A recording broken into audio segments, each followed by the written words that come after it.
Primera de Pedro, capítulo 1, de los versículos 13 en adelante. Para comenzar esta escuela dominical vamos a estar dando lectura a esta porción de las Escrituras. Primera de Pedro 1, del 13 en adelante hasta el versículo 21.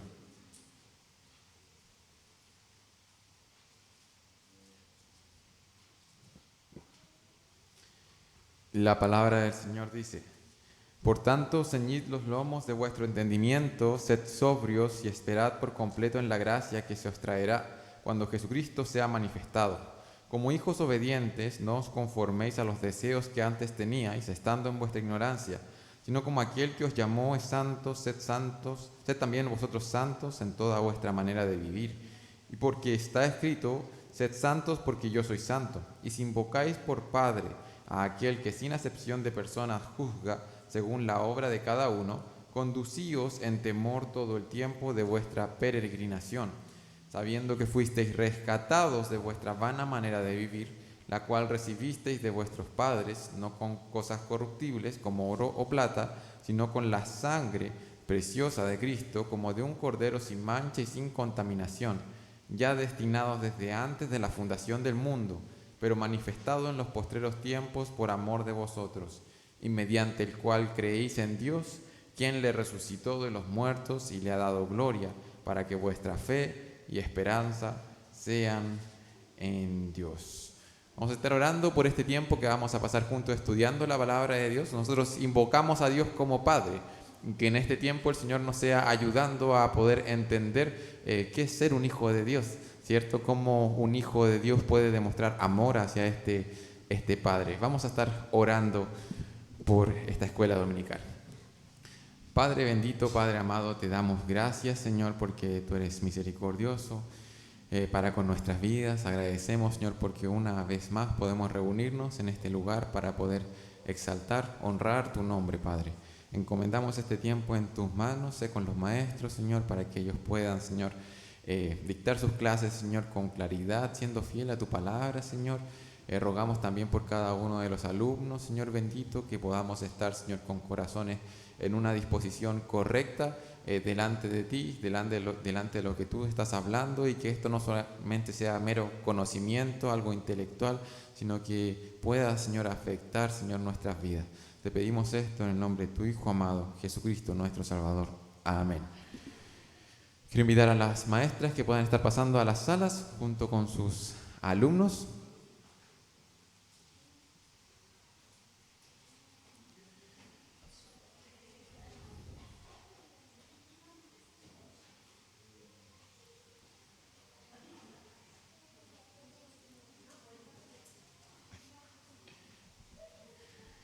Y vamos a retomar la clase de escuela dominical de adultos.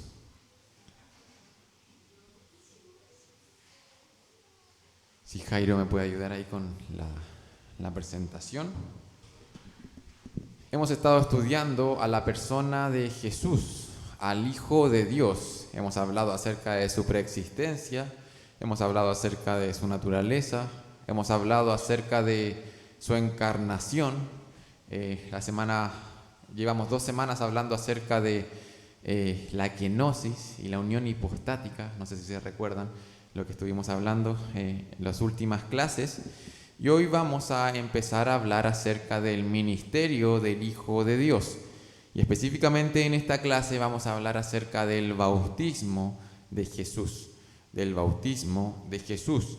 Esto marca el inicio del ministerio de Jesús, y este hecho, este evento que vamos a estar estudiando es bastante importante, es bastante crucial en la vida, en la obediencia de Jesús. Este evento tiene una naturaleza bien radical, lo que hizo Cristo ahí, y esperamos que el Señor nos ayude en este tiempo a poder entender en mayor manera este evento y este inicio del ministerio del Hijo de Dios. Y para comenzar quisiera plantearles una pregunta. No quiero que me la respondan, simplemente quiero que la tengan en mente y la mediten unos momentos, porque creo que esta clase, uno de los objetivos es poder lograr responder esta pregunta al final.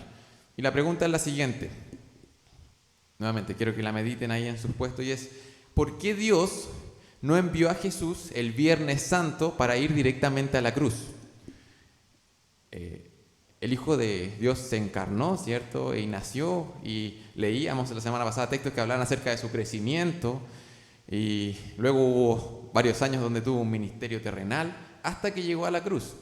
Entonces es una buena pregunta pensar, ya que todavía tenemos fresco ese recuerdo quizás de manera especial que tuvimos la semana pasada, es ¿por qué Dios no envió a Jesús directamente el Viernes Santo? ¿Por qué no envió al Hijo de Dios directamente al madero? ¿Por qué no lo hizo así? ¿Por qué Cristo creció, se encarnó, ¿cierto? Vivió, obedeció. ¿Por qué no sucedió eso? Cuando terminemos esta clase, recuerda esta pregunta y ojalá podamos responderla de mejor manera, ¿ya? Y el bautismo de Jesús nos ayuda a poder entender esto, a poder entender por qué no fue así. Y vamos a comenzar leyendo una porción de la palabra en donde se nos narra este acontecimiento en la vida de Jesús, que está en Marcos capítulo 3, de los versículos 1 al 12.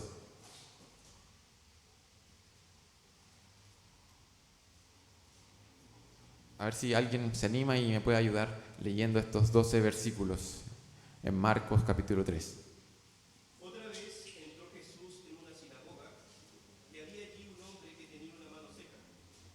Y lo observaban para ver si lo sanaban el día de reposo, para poder acusar a Jesús.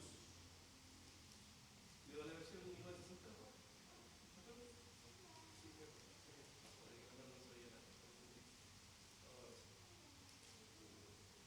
Otra vez entró Jesús en la sinagoga y había allí un hombre. No, creo que está mal ahí en el texto, no es Marcos 3. Sí. No, vamos a Mateo capítulo 3.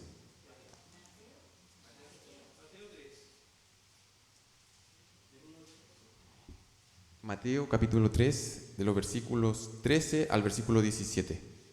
Disculpe. Entonces Jesús vino de Galilea a Juan al Jordán para ser bautizado por él. Mas Juan se le oponía diciendo: Yo necesito ser bautizado por ti, ¿y tú vienes a mí? Pero Jesús le respondió: Deja ahora, porque así conviene que cumplamos toda justicia. Entonces le dejó. Y Jesús, después que fue bautizado, subió luego del agua, y aquí los cielos le fueron abiertos, y vio al Espíritu de Dios que descendía como paloma y venía sobre él. Y hubo una voz de los cielos que decía: Este es mi Hijo amado, en quien tengo complacencia. Amén. Es un evento en la vida de Jesús que cada uno de nosotros lo ha estudiado probablemente, algunos quizás lo conocen por cultura general. Cristo, ¿cierto? Se bautizó y fue bautizado por Juan el Bautista. Ahora vamos a hablar un poquito del contexto en el que se encuentra este evento para poder entenderlo de mejor manera. Cuando uno lee las Escrituras y ingresa a cada uno de los evangelios, se va a encontrar con este acontecimiento, y este acontecimiento parte con un hombre llamado Juan el Bautista. Juan el Bautista aparece luego de 400 años de silencio. Eso es el periodo intertestamentario.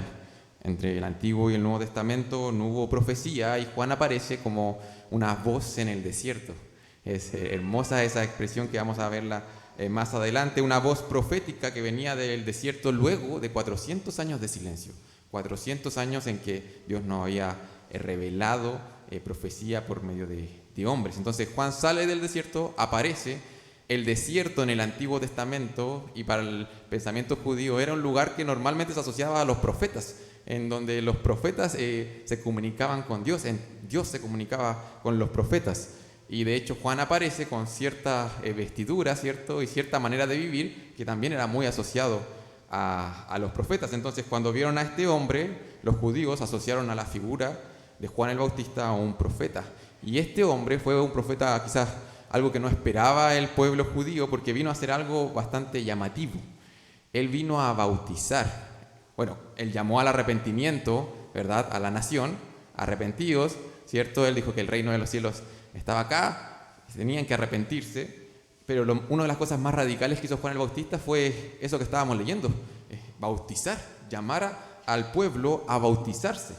En ese momento, para los judíos, había una especie de bautismo, pero los judíos en sí no se bautizaban. El bautismo judío se aplicaba a los gentiles. Para los judíos, los gentiles eran impuros. Entonces, este bautismo era una manera de un ritual de purificación, de cierta forma. Aquellos gentiles que se querían convertir en prosélitos judíos, ¿cierto? Para ingresar de cierta manera a la comunidad del pacto de Israel, tenían que pasar por esto, por este bautismo. Ahora, claro, el judío de la época escuchó a Juan llamando al bautismo, y que Juan llamara al bautismo no le llamó la atención, sino que los llamara a ellos. Que llamara al pueblo de Dios a bautizarse. Cuando los judíos, ¿verdad?, exigían que los gentiles se bautizaran. ¿Por qué? Porque los judíos eran parte del pueblo de Dios ya por nacimiento. Eso fue radical. Y de hecho Juan los llamó a arrepentirse. A arrepentirse. Normalmente se le denomina el bautismo de arrepentimiento que predicaba Juan el Bautista, ¿cierto? Y era dirigido especialmente a la nación de Israel. La nación, ¿verdad?, estaba en una condición no apta y el Mesías estaba a punto de aparecer. Juan le dice, ¿sabes que ustedes tienen que arrepentirse? Vengan, arrepiéntanse y bautícense. Y eso ofendió a los líderes de la época. Eso fue un acto radical. Y ahora, como leíamos ahí y como aparecen en otras porciones de las Escrituras, en Marcos capítulo 1, en Juan capítulo 1 igualmente, Juan el Bautista se hacía llamar a sí mismo aquella voz que clama en el desierto, aquel que vino a preparar el camino. Entonces, la gente de la época vio a Juan con esta predicación, con este llamado un poco radical, la manera en que él vivía, la manera en que él predicaba, lo que estaba haciendo, todo hacía presagiar que el Mesías iba a venir. Y eso es lo que está diciendo explícitamente Juan cuando decía que era la voz que clama en el desierto. Él los llama a arrepentirse, ¿por qué? Porque el Mesías estaba a punto de aparecer. Ahora, yendo al texto que vimos y al acontecimiento en sí, más allá del contexto de Juan el Bautista, la siguiente, Jairo, por favor. Cuando Juan vio a Jesús acercarse, dijo algo bien específico, y eso aparece en Juan capítulo 1, versículo 29. No sé si alguien me puede ayudar leyéndolo.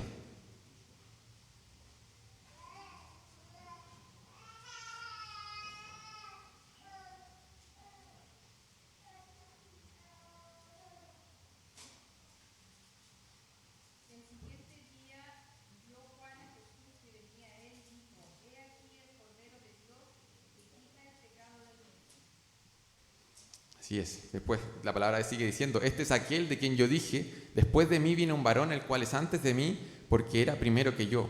Y yo no le conocía, más para que fuese manifestado a Israel, por esto vine yo bautizando con agua. También dio Juan testimonio diciendo, vi al Espíritu que descendía del cielo como paloma y permaneció sobre él. Entonces, Juan cuando ve a Jesús dice una frase que es clave para poder entender lo que está ocurriendo acá. Juan dice, he aquí el Cordero de Dios que quita el pecado del mundo. Esto aún era más complejo para las personas que estaban ahí de poder entenderlo. Está bien que Juan quizás preparara el camino del Mesías, pero el Mesías para el pueblo judío iba a ser un libertador. Alguien que prácticamente se iba a sentar en el trono, iba a destruir el imperio romano. Pero Juan dice que este Mesías, el cual él está preparando el camino, es el Cordero de Dios. Y cuando un judío escucha que alguien es el Cordero de Dios, se le viene toda su teología que tiene en la cabeza acerca de los sacrificios del Antiguo Testamento. Primeramente aquel Cordero Pascual, aquella liberación de Egipto, aquel Cordero que la familia, ¿verdad?, escogió, sacrificó y cuya sangre pusieron en los dinteles y los postes de las casas.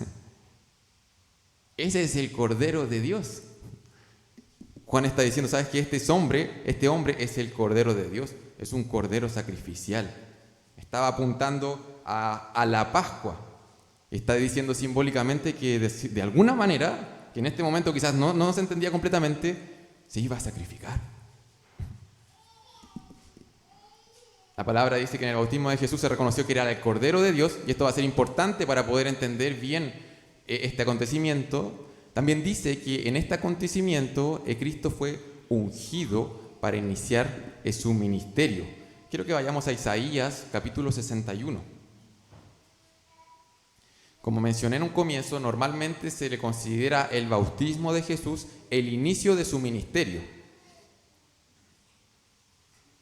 Algunos postulan que, por así decirlo, fue como su ordenación. Y es que en el bautismo de Jesús se cumple la profecía que está en Isaías capítulo 61.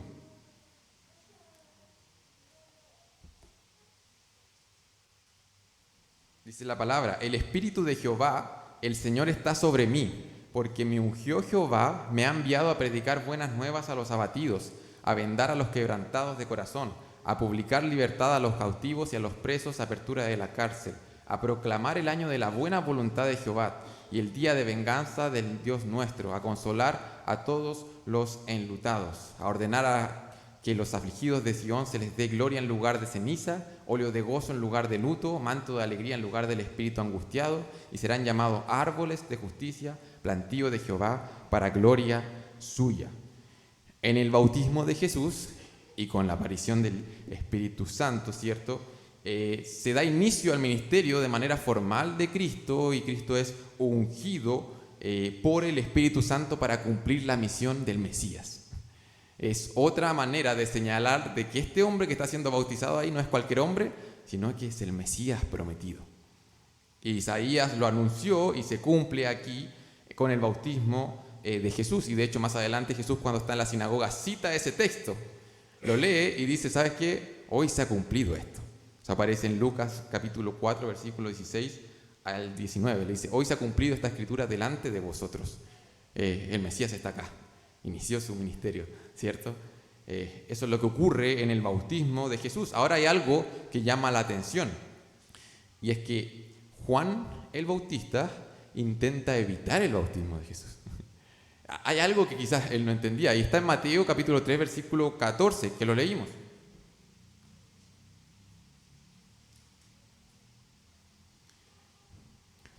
Dice, versículo 13, entonces Jesús vino de Galilea al Jordán para ser bautizado por él, mas Juan se le oponía diciendo, yo necesito ser bautizado por ti y tú vienes a mí. Juan intentó evitar eso que el Mesías estaba solicitando. Juan entendía que era el Cordero de Dios que quita el pecado del mundo. Juan estaba llamando a la nación al arrepentimiento. ¿Cómo es que Cristo tenía que pasar por esto? ¿Por qué? Esa es la pregunta que se está haciendo Juan aquí. ¿Por qué? O sea, tú debieras bautizarme a mí, yo no debiera bautizarte a ti. Y esta es la misma pregunta que les planteé en un comienzo. ¿Por qué Jesús tenía que bautizarse? ¿Por qué Cristo tuvo que tener toda una vida de obediencia antes de llegar al Calvario? La siguiente, Jairo, por favor. En esencia, esa es la pregunta que se está haciendo aquí Juan el Bautista en Mateo 3:14. ¿Por qué tiene que bautizarse este Cordero de Dios? ¿Por qué Cristo? ¿Por qué el Mesías tenía que bautizarse? Y la respuesta está en el siguiente versículo. Y esto es muy significativo y nos ayuda a entender bien por qué las cosas tuvieron que suceder así. Mateo 3, versículo 15, la respuesta del mismo Salvador. Dice, pero Jesús le respondió, deja ahora, porque así conviene que cumplamos toda justicia. Jesús está diciendo aquí con esta declaración, ¿sabes qué? Yo tengo que guardar toda la ley. Eso le está diciendo, ¿sabes qué? Tengo que cumplir toda justicia. Y con mi bautismo estoy cumpliendo toda justicia. Jesús está diciendo, tengo que obedecer cada letra, cada tilde de la ley. Cumplir toda justicia. Y quizás en ese momento, con esa pequeña frase, Jesús no tenía el tiempo de darle una clase de teología a Juan el Bautista y explicar en mayor manera qué es lo que estaba sucediendo ahí. Pero esta pequeña frase, cumplir toda justicia, es crucial para lo que nosotros creemos con respecto a la salvación, con respecto a la obra, al ministerio de Jesús, que Él haya tenido el deber de cumplir toda justicia. Jesús se bautizó porque tenía que cumplir toda justicia. Y vamos a profundizar un poco más en esa verdad. Él se somete al bautismo, ¿cierto? Al bautismo que estaba siendo llamado a su pueblo, al bautismo en nombre de su pueblo, no solamente porque Jesús tenía que venir a morir en un madero, sino porque Él era necesario que, la siguiente, Jairo, por favor, cumpliera toda justicia, como dijo Él. Era necesario. Él pasó por el bautismo no solo porque él tenía que venir a morir en un madero, sino que era necesario que cumpliera toda justicia. Y así lo planificó Dios. Tenía que ser así. Este Cordero sin mancha tenía que vivir de manera justa. Hay la frase, la siguiente, Jairo, por favor. Por favor, ahí está. Hay una frase que dice, Dios no envió a Jesús a la tierra el Viernes Santo para que pudiera ir directamente a la cruz. ¿Por qué no hizo eso? Porque Jesús no solo tuvo que morir por nuestros pecados, sino que también tuvo que vivir por nuestra justicia. Tenía que cumplir toda justicia. Y la palabra de Dios deja en claro esto. ¿Por qué? Porque ahí vamos a llegar más adelante, porque algo ocurrió en la cruz con esa justicia. Leamos un momento Romanos capítulo 5, versículo 17. Y después vamos a ir a Pedro, que es el texto que leímos al comienzo. Romanos capítulo 5, versículo 17.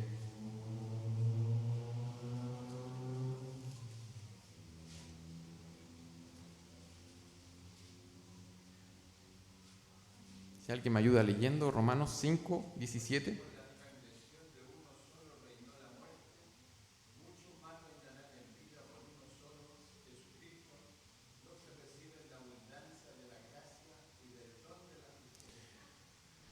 Ahí Romanos 5, en esa porción del versículo 12 en adelante, hace un paralelo entre Adán y Jesús.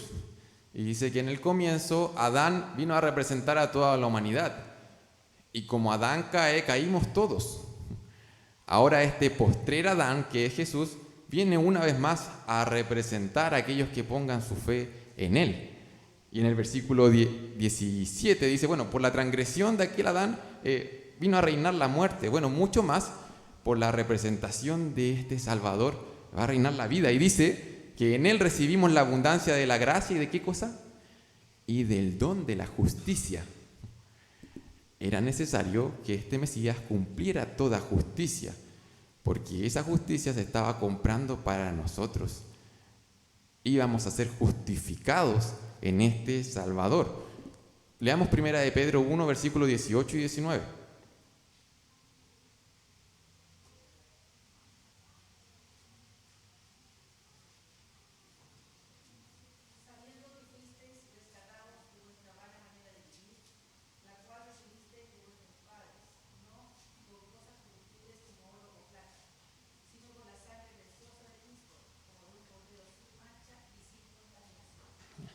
Ese pasaje es precioso. Nosotros decimos, gloria al Señor porque se pagó un precio infinito, ¿cierto? La sangre de este cordero. Pero ahora el texto no solamente es poesía. Pedro no está simplemente intentando ocupar una bonita metáfora para hacernos a nosotros sentir hoy qué maravilloso sacrificio. Él está diciendo ahí que este cordero realmente tenía que ser sin mancha. Este cordero realmente tenía que ser completamente justo. Era necesario que fuera así, porque es el Cordero de Dios que quita el pecado del mundo. Como les dije, no es poesía, sino que Cristo tenía que cumplir toda justicia. ¿Por qué? Porque Él iba a ser alguien mucho mejor que cualquier, ¿verdad?, animal, cualquier cordero que se presentó en el Antiguo Testamento. De hecho, la palabra de Dios dice que Él no solamente iba a ser el sacrificio perfecto y sin mancha, sino que la palabra de Dios dice que Él iba a ser el sacerdote fiel, el profeta verdadero, el siervo dispuesto, el hijo obediente. La palabra de Dios una y otra vez nos dice que, ¿sabes qué? Este Cristo es la única esperanza de redención. Jesús es la única esperanza de redención. ¿Por qué? Porque es el único que podía vivir esa vida que tú y yo no podemos vivir. Él era el único que podía cumplir toda justicia. Presentar una obediencia perfecta en representación de nosotros. Eso es lo que hizo Jesús al vivir ese tipo de vida. Esa vida que nosotros no podíamos presentar delante de Dios, Él la llevó, Él la vivió, Él se humilló. Aprendió obediencia, dice Hebreos. Ese pasaje es fantástico. Él obedeció de manera perfecta. Y eso presenta, y igualmente eso lo lleva a la cruz, en representación nuestra. Vamos a profundizar un poco más. Vamos a ir a Romanos capítulo 5, versículo 19. Estábamos ahí en Romanos 5, leímos el 17, vamos a ir al 19. Si es que alguien me ayuda leyendo esa porción.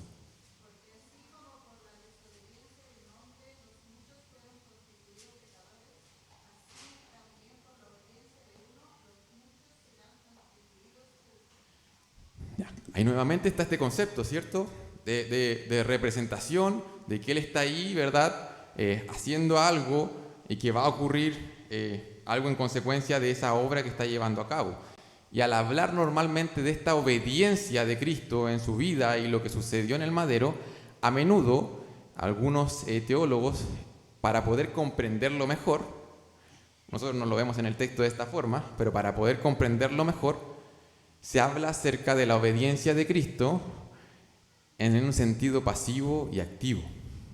Y esto nos va a ayudar mucho a entender mejor aún por qué Jesús está obedeciendo y está ahí en el bautismo. Normalmente cuando se habla acerca nuevamente de la obra de redención y de la obediencia de Cristo, se habla de su obediencia pasiva y activa. Ahora, quizás el nombre no es tan apropiado, porque uno piensa en Cristo obedeciendo y Él obedeció activamente, ¿verdad?, en todo. No fue como algo que simplemente pasó. Él dijo, ¿sabes qué? Voy a cumplir la voluntad del Padre. Ahora, pero para entenderlo mejor, se han dado estas categorías. Se dice que la obediencia pasiva de Cristo, y voy a leer lo que dice ahí, es cuando Él soportó la ira de Dios, es el aspecto en donde Él soportó la ira de Dios en nuestro lugar, tomando la maldición de Dios sobre sí mismo por la desobediencia humana. Y por otro lado, su obediencia activa se refiere al aspecto en donde ofreció Jesús a Dios una perfecta y positiva obediencia durante todo el curso de su vida mediadora en la tierra. Quiero que pensemos un momento en la ley.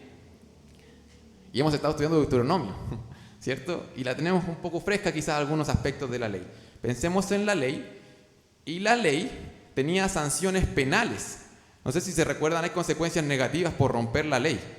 De hecho, Deuteronomio capítulo 28, si no me equivoco, habla de manera extensa acerca de las bendiciones y de las maldiciones. Entonces, la ley tiene sanciones penales. Y por otro lado, la ley igualmente tiene demandas positivas. No solamente van a haber sanciones si es que rompe la ley, sino que hay cosas que debes hacer, hay cosas que debes cumplir.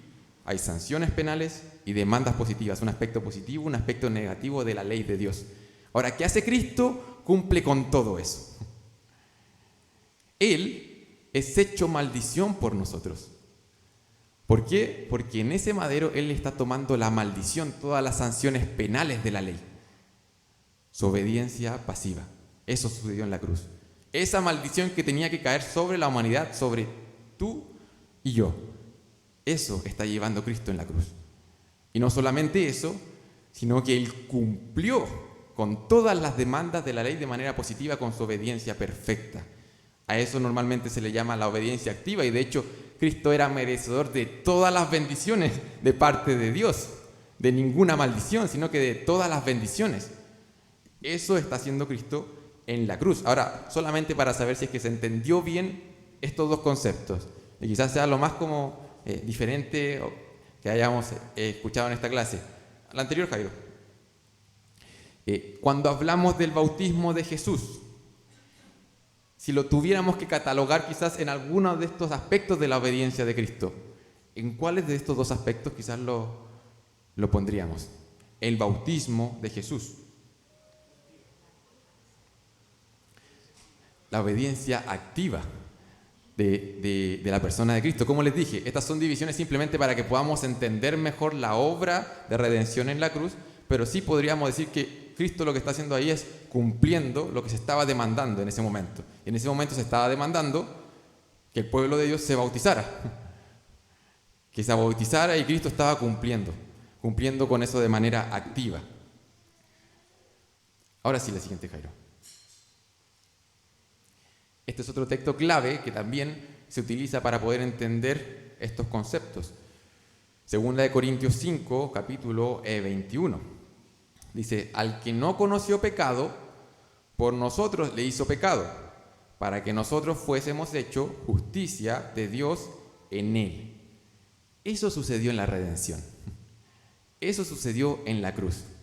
Estas dos cosas, ¿verdad?, confluyeron en la persona de Cristo y se aplicaron hacia nosotros. El texto en 2 Corintios dice, Él no hizo pecado. Él no merecía ninguna sanción penal. Él no merecía ninguna maldición. Pero por nosotros le hizo pecado. Mientras tanto, o con el propósito para que nosotros fuésemos, ¿qué cosa?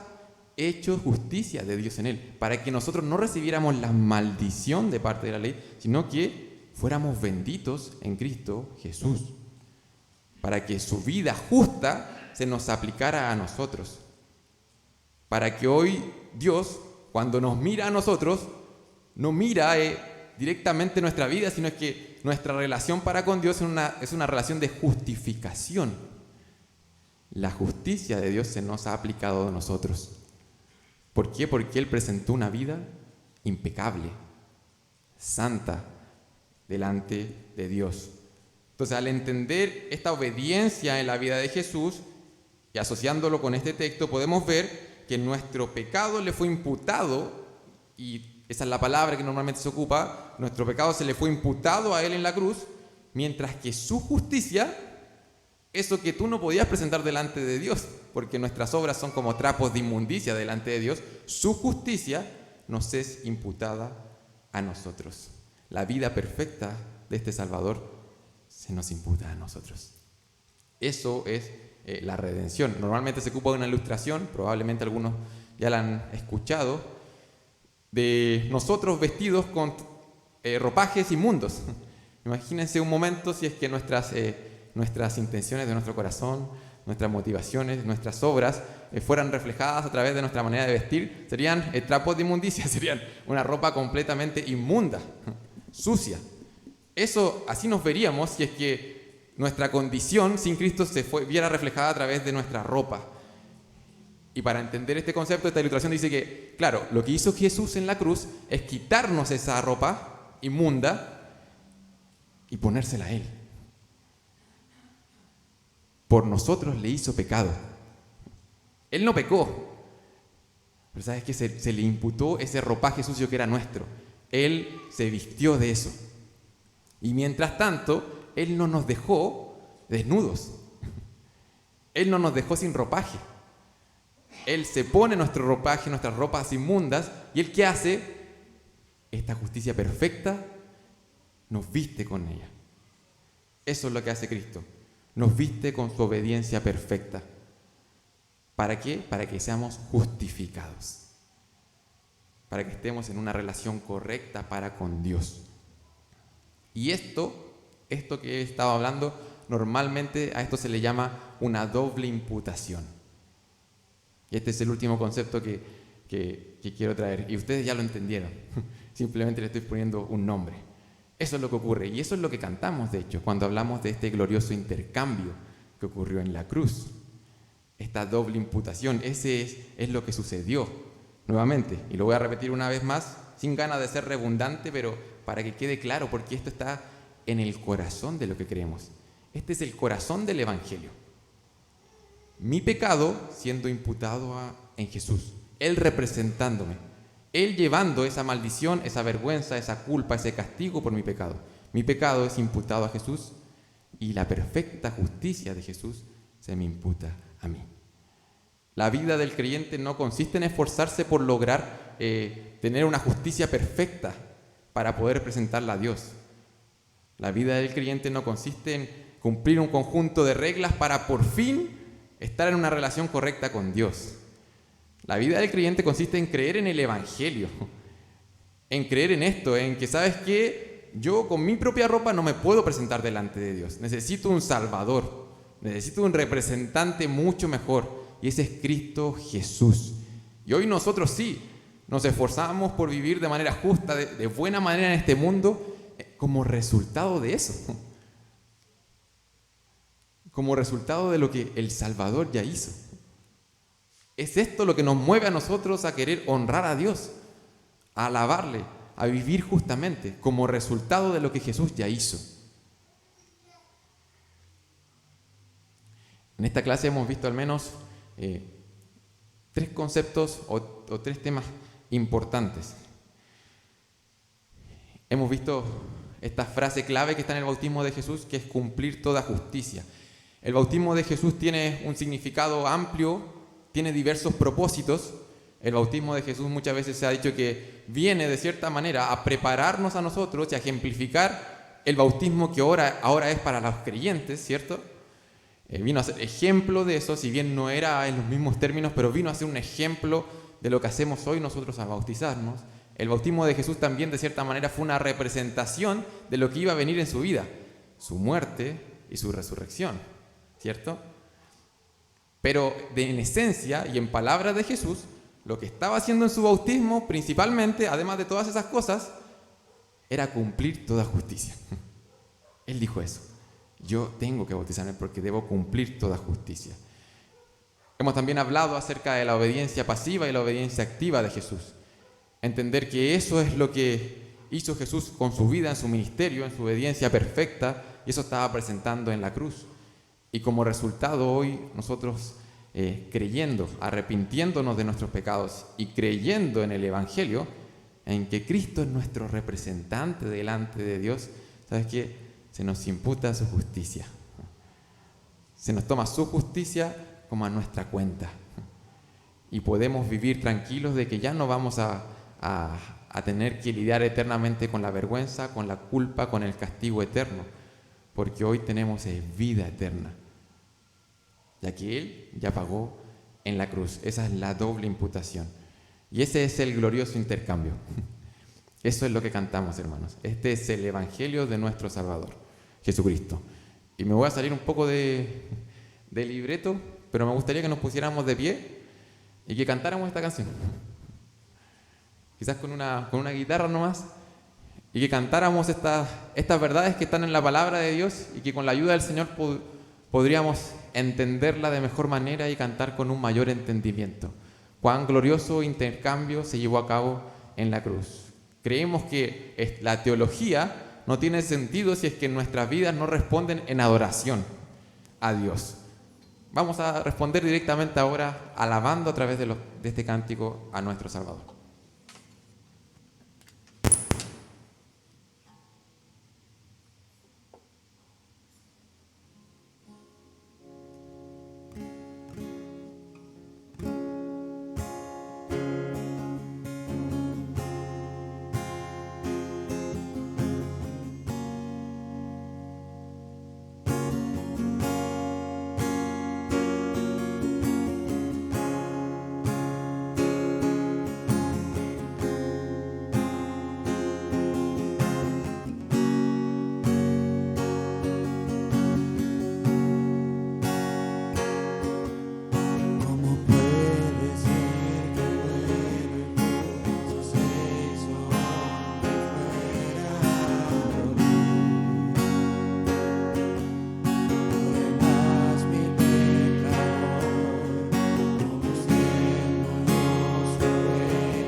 terminar en oración. Padre amado, Padre eterno, te damos gracias, Señor bendito, porque reconocemos, Señor, que tú eres un Dios 3 veces santo, completamente justo.